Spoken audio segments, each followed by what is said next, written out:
So making rings for missionaries is kind of fun. I've been making rings for years now, actually, and I've really enjoyed the process of doing it. But making rings for missionaries is a little different. The first missionary that I decided to do the ring for was Elder Scott. He came through, and he was such an amazing missionary. He'd been sent home for COVID. He was originally over in Thailand, I think it was, before being reassigned to Missouri. He came in and he brought just such a wonderful spirit with him that I wanted to give something back. And I thought, oh, you know what? I could give you a keepsake from your mission. If you give me a tag, I'll make a ring out of it. And that's kind of where it started. So I had the tag and it sat for so long because I was afraid to touch it. I only had one chance. When I finally started, I got his ring and I started with it and I totally messed up and didn't cut it long enough to be able to reach around. And I'm like, I have no idea how to fix it. So I just set it down and I started collecting other missionaries' tags, kind of giving them the same offer, but I never did anything because I was too terrified that I was going to mess up and I only had one chance on it. So here's the video of Elder Scott's ring. This is where we're starting. Let's finish it. Elder Scott, this one's for you, man.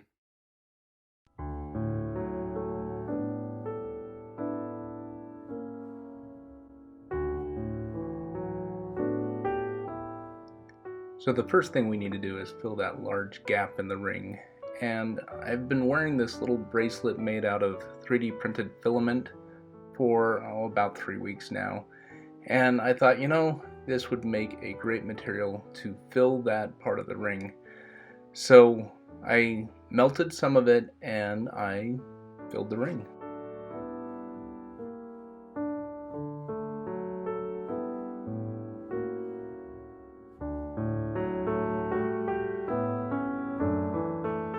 When the plastic was soft and pliable, I was then able to roll it on the table and get the general shape that I wanted. It would need a little bit of sanding, but it was there.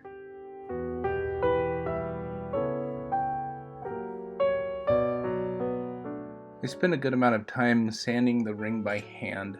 I needed to make the sides flush because I needed a good flat surface for the next steps.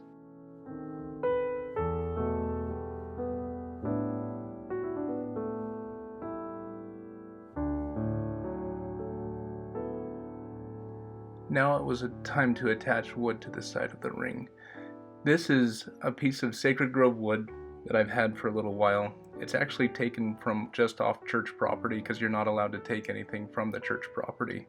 I previously sanded one side of it, and I'm going to put them all on this unimandrel here so that I can do a good solid glue up. Now, an interesting thing about this ring, the inside of it is made from wood that came from Adam-ondi-Ahman, and the outside is going to have wood from the Sacred Grove. So I call this ring the beginning and the end, because it has wood from both where the dispensation began and where it will end.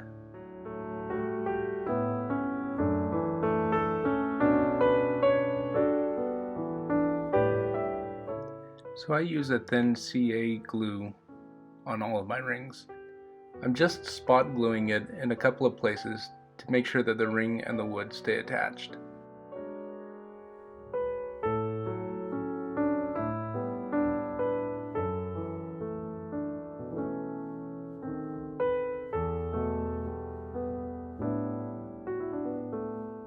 To make sure I've got a really good bond between the wood and the ring, I put it on this fishing line and actually dip it in this thin CA glue and just let it run everywhere. That really helps the ring and the wood have a good solid bond.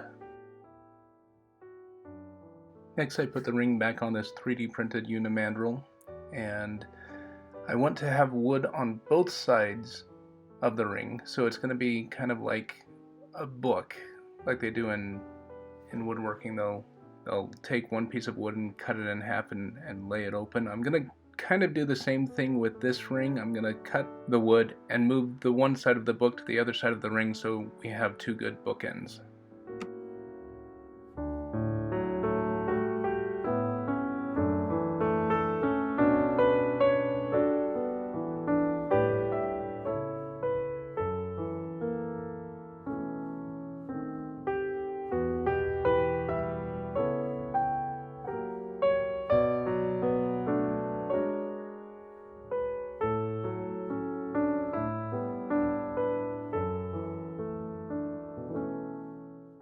and then we flip the ring over and rinse and repeat.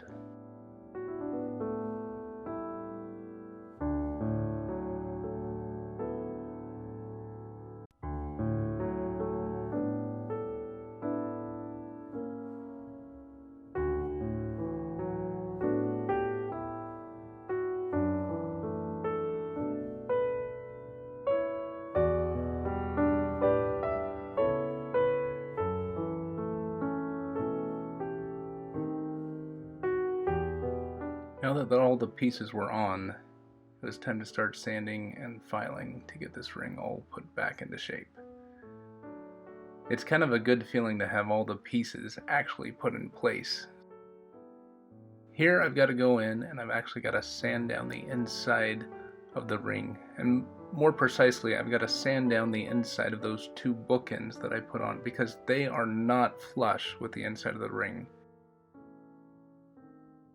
So I'm going to spend a little bit of time here carefully sanding that down until the inside of the ring is all the same diameter.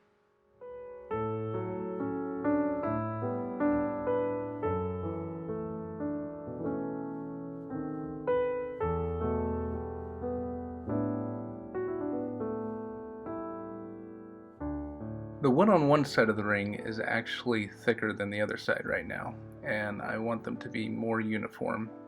So I'm going to attach it to the lathe here, and I'm just going to sand down the edge of the ring, trying to thin it out so that it looks more uniform.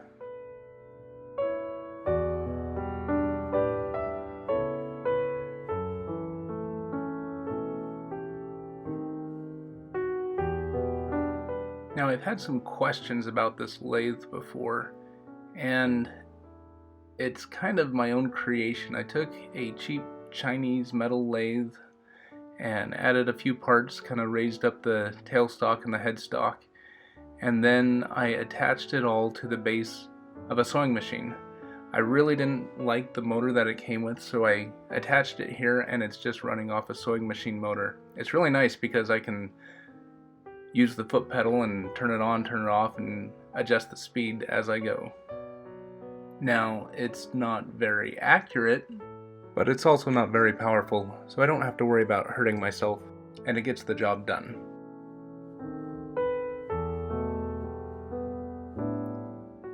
Now it's time to go in and sand the edges of the bookends flush. Again, it's more sanding and then even filing it by hand to get it really close and right where I want it.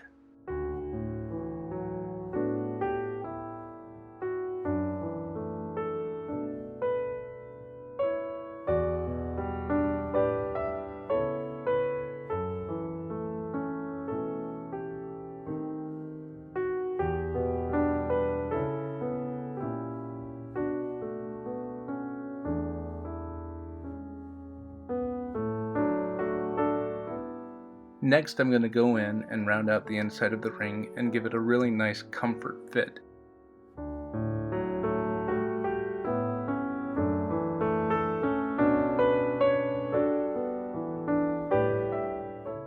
Once I'm satisfied with the shape of the inside of the ring, I'll begin finishing it.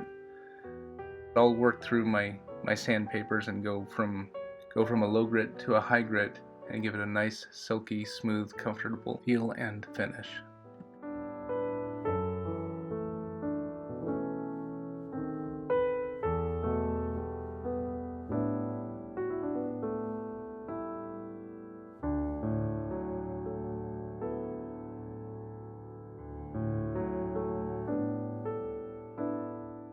At Walmart, they have these silicone rings that you can wear. I find that they offer excellent protection to the ring if you put it on before putting it in your lathe chuck. So that's what you see there. That's what's on the ring. With the inside of the ring done, it's now time to focus on the outside of the ring. Again, it goes on that unimandrel, and then we'll run through the sandpapers again.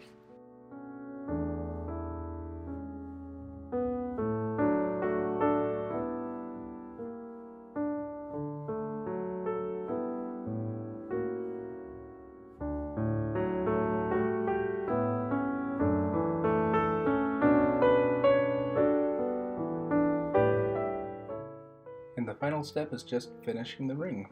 I like to use the CA glue for the finish. I find it to be a high shine, very durable finish. And I do the whole dipping thing, and then I'll spin it on a fishing line here, and I get a nice even finish that way.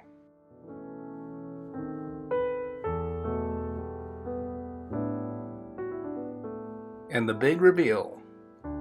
Adam-ondi-Ahman on the inside, Sacred Grove on the outside, representing the beginning and the end.